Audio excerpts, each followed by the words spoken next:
Bonjour, aujourd'hui je vais vous présenter la division euclidienne.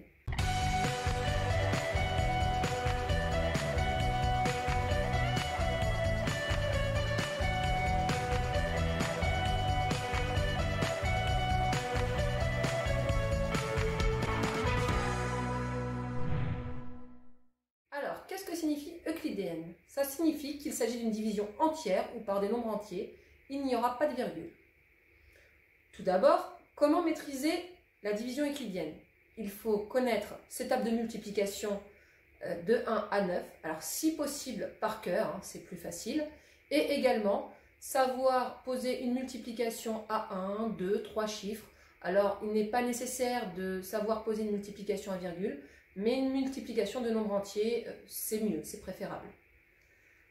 Nous allons commencer par une division assez simple, à savoir 46 divisé par 6. La division euclidienne est vue généralement en début de cycle 3, c'est-à-dire en classe de CM1, CM2, en fonction de l'enfant. Mais avec un enfant qui a de l'appétence pour les mathématiques, il est tout à fait possible de lui présenter ce type de division dès la classe de CE2, sans aucun problème. Donc, commençons par le signe. Alors, diviser, vous avez deux manières de l'écrire. Soit vous mettez un trait entre les deux points ou vous n'en mettez pas. Là, ici, nous avons posé 46 divisé par 6. Tout d'abord, un petit peu de vocabulaire. 46, ça s'appelle le dividende. Je vous l'écris.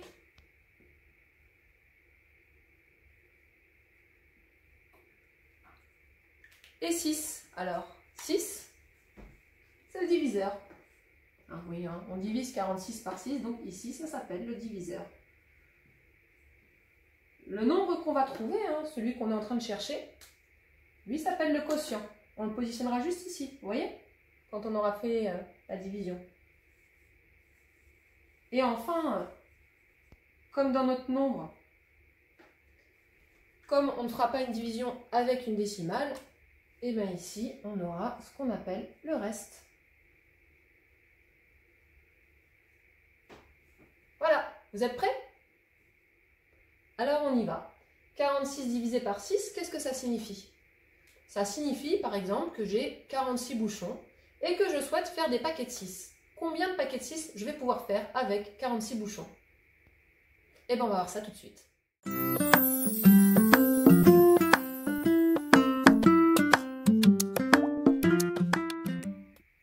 Alors voilà, 46 bouchons. Je les ai classés par dizaines. Donc là, j'en ai 1, 2, 3, 4, 5, 6, 7, 8, 9, 10. Plus 10, ça fait 20, 30, 40 et 46. Et je dois faire des paquets de 6. Alors ce paquet-là est déjà fait. Et maintenant, 1, 2, 3, 4, 5, 6. Je récupère ces 4-là et j'en rajoute. Voilà mon troisième paquet. Mon quatrième paquet, mon cinquième paquet, 1, 2, 3, 4, 5, 6, mon sixième et mon septième. J'ai donc 1, 2, 3, 4, 5, 6, 7 paquets de 6. Mon quotient sera donc de 7 et il me restera 4 bouchons que je ne pourrai pas regrouper par paquet de 6 et qui seront donc le reste de cette division euclidienne. Nous allons repasser sur le tableau pour pouvoir l'écrire. Donc nous venons de voir qu'avec 46 bouchons, nous pouvons faire 7 paquets de 6. Ce qui veut dire que 7 fois 6, ça fait 42. Je vais l'écrire juste là. J'enlève ces 42 au 46 et il me restera 4. C'est exactement ce que nous avons vu tout à l'heure. Donc la réponse à la division 46 divisé par 6, c'est 7. Et il reste 4. Je vais vous le réécrire.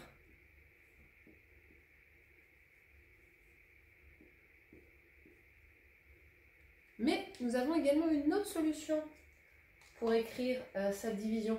Alors, tout à l'heure, il y a déjà deux choses à savoir. La première, c'est que le reste, il doit toujours être plus petit que le diviseur.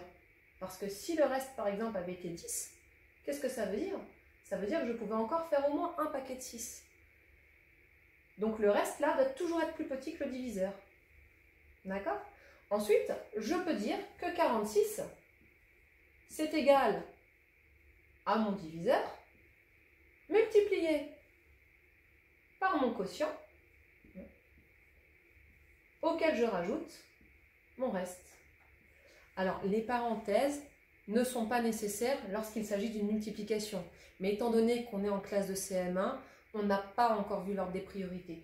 C'est pour ça que ce n'est pas très grave de mettre des parenthèses, si ça permet à l'enfant de comprendre en fait le calcul.